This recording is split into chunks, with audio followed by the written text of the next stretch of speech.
Sunan Tembayat, lahir dan wafat. Sunan Bayat atau Syekh Said Hasan Nawawi lahir sekitar tahun 1461 di Kerajaan Majapahit dan meninggal sekitar tahun 1547 di Kadipaten Pengging, Kesultanan Demak. Beliau dimakamkan di Paseban, Bayat, Klaten. Kehidupan Sunan Tembayat. Sunan Tembayat atau Sunan Bayat wafat dan dimakamkan di Kelurahan Paseban, Kecamatan Bayat, Kabupaten Klaten, Jawa Tengah. Makamnya berada di Bukit Jabalkat. Penjelasan. Pertama, Sunan Bayat adalah nama lain dari Ki Ageng Pandanaran, seorang Bupati Semarang yang berkedudukan di Pragota, yang sekarang bernama Bergota di Kelurahan Randusari, Semarang Selatan. Kedua, Sunan Bayat hidup pada masa yang sama dengan Sunan Kalijaga, salah seorang wali sanga. Ketiga, Sunan Bayat berperan penting dalam penyebaran agama Islam di Jawa Tengah. Keempat, makam Sunan Bayat memiliki desain arsitektur gerbang gapura Majapahit.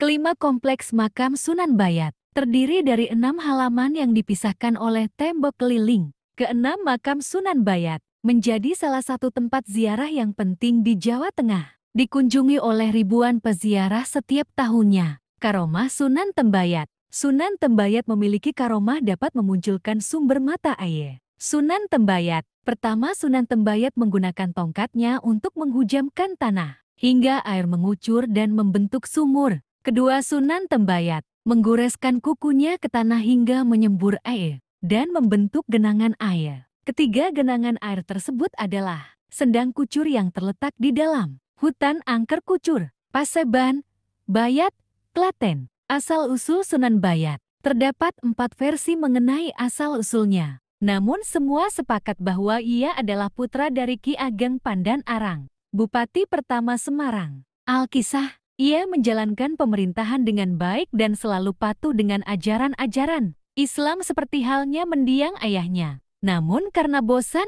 ia sering melalaikan tugas pemerintahan, perawatan pondok pesantren, dan tempat ibadah. Ia lebih suka duniawi. Sultan Demak Bintara lalu mengutus Sunan Kalijaga dari Kadilangu, Demak, untuk menyadarkannya. Sunan Kalijaga menyamar sebagai penjual rumput untuk menaklukkan kesakitan Pandanaran II sebagai ujian dan lainnya. Akhirnya, sang bupati mengundurkan diri dari jabatan duniawi dan menyerahkan kekuasaan Semarang kepada adiknya. Sunan Kalijaga menyarankan Ki Ageng Pandanaran untuk berpindah ke selatan tanpa membawa harta, didampingi istrinya melalui daerah yang sekarang dinamakan Salatiga, Boyolali, dan Wedi. Secara diam-diam, sang istri membawa tongkat bambu yang di dalamnya dipenuhi permata. Mereka dihadang perampok. Dalam pertempuran, perampok berubah menjadi makhluk dengan badan manusia tetapi berkepala domba. Sunan Pandanaran membawanya ke Sunan Kalijaga.